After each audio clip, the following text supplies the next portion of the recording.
Olá, pessoal, bem-vindo a mais uma aula de História. Sou a professora Jéssica do 5º ano e nós vamos ver dois assuntos bastante interessantes sobre a nossa aula de hoje da disciplina de História. Então, vamos começar aqui na página 107. Na página 107, temos a literatura africana. Então, nos capítulos anteriores, a gente viu religião, música, tanto indígena quanto aí nos outros capítulos africanos. Nesse capítulo, a gente está vendo literatura africana. Temos que perceber, com relação à literatura, que ela é predominantemente oral. Como assim? É passado de geração em geração, do mais velho para o mais novo, e na cultura indígena também acontece o mesmo. A tradição oral é predominante. Assim como a música está presente em casamentos, então a literatura pode estar presente em cultos, festas, casamentos e entre outras coisas. Temos a poesia, música, contos populares e provérbios dentro dessa tradição de literatura africana. Tem cantos de natureza histórica e religiosa, desafio entre dois participantes ao som da rabeca, viola, ganzá, pandeiro ou instrumento de percussão ligeira. Isso dentro da literatura africana. Então, o que a gente vê? A oralidade, né? Então, a importância de se contar, né? Histórias, músicas e etc. Então, gente, olha, vamos para a atividade na página 108. Na página 108 a 111. Na página 108, a gente tem o quê? Primeira questão. Leia o texto a seguir que tem origem na África e realize a contação da história junto aos seus colegas. Você vai ler o texto, né? E você vai identificar o que você entendeu desse texto, só que não dá para fazer a contação de história, né? Segunda questão. Assinale V para verdadeiro e F para falso.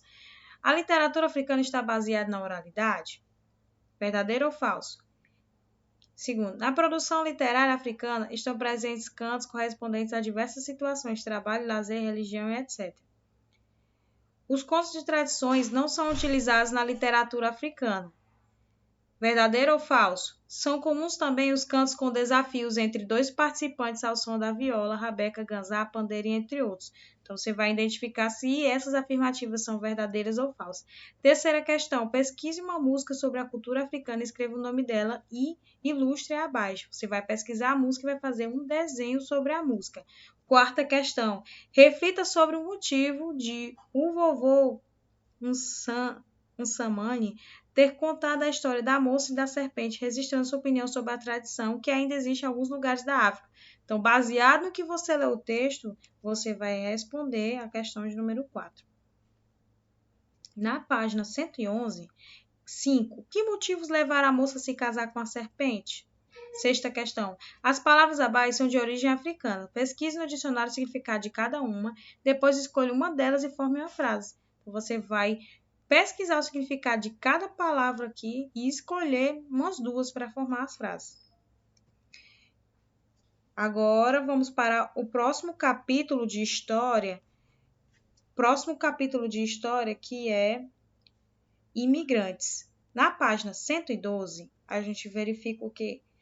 Que as grandes navegações, elas trouxeram imigrantes, como, por exemplo, os portugueses.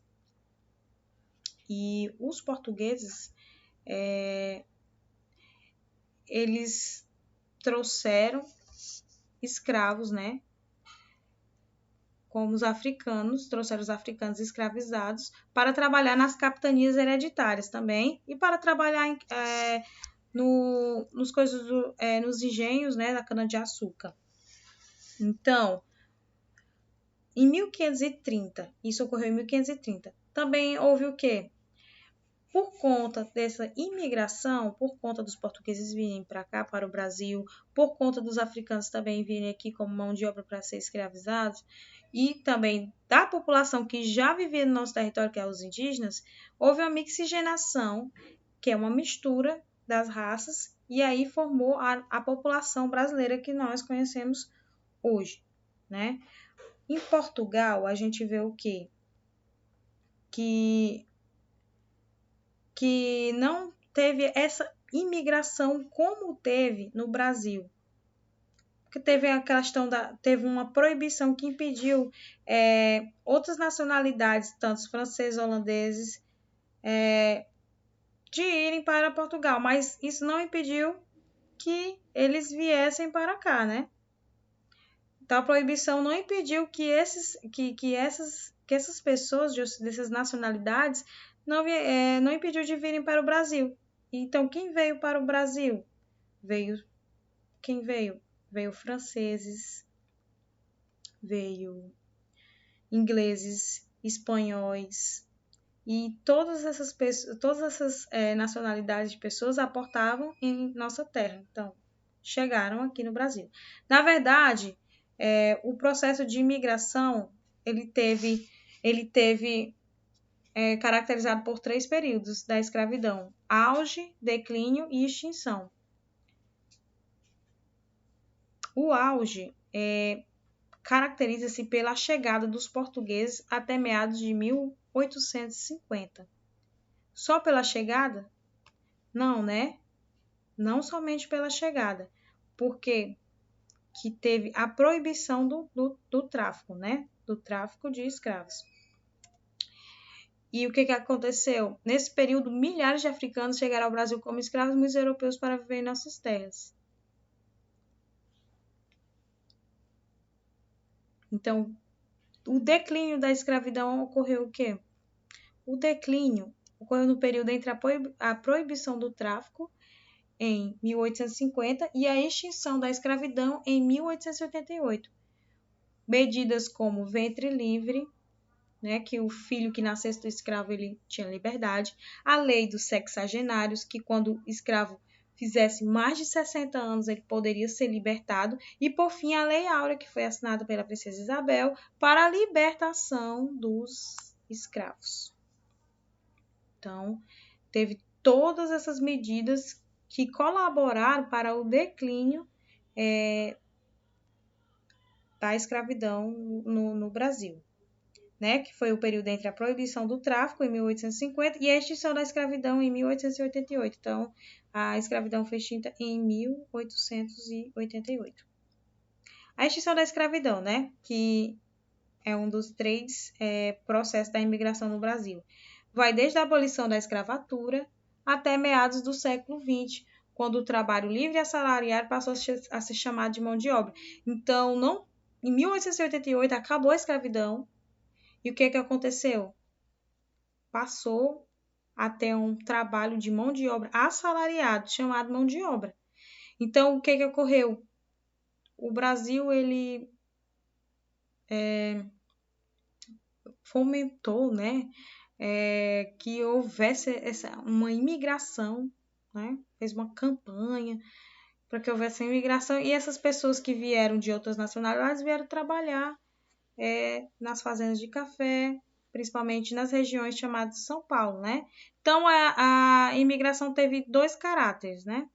O caráter disperso e concentrador. O disperso, os imigrantes se estabeleceram nas fazendas de café, longe umas das outras, principalmente em São Paulo.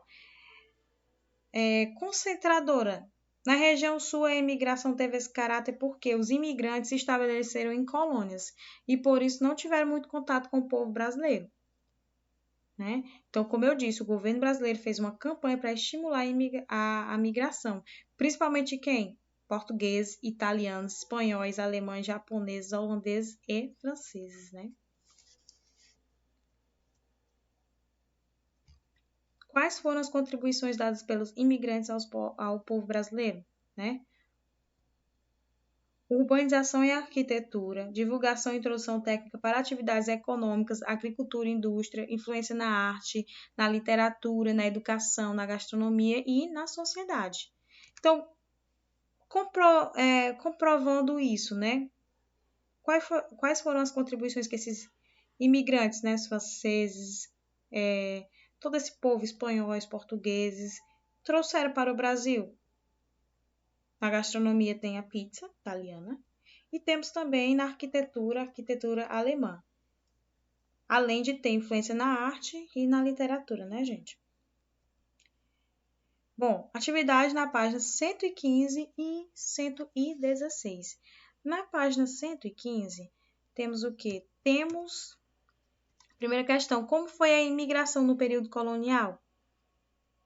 Você vai dizer que Portugal ele proibiu a vinda dos imigrantes no período colonial, só que isso não impediu que outras nacionalidades, que está no texto, viessem, aportassem nas nossas terras. Essa é a resposta da questão 1.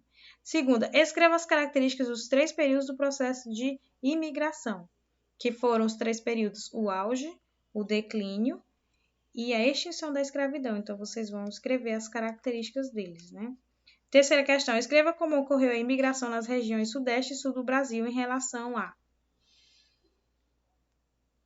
Então, eu falei que a imigração no Brasil teve 2 caráteres, um disperso na região sudeste. Quando fala em São Paulo, a gente já associa que o São Paulo está na região sudeste e concentradora na região sul. E eu expliquei isso e está no capítulo do livro. Bom. Agora, gente, vamos para a correção das atividades da aula passada.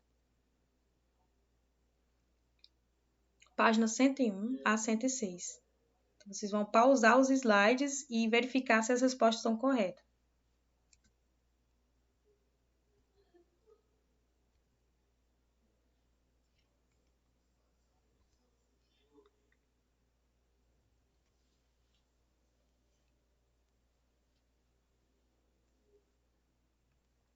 Pronto, gente. Verificaram se as respostas estão corretas, se estão parecidas. Então, a nossa aula chegou ao final e espero que vocês resolvam as atividades e compreendam o assunto. Até a próxima!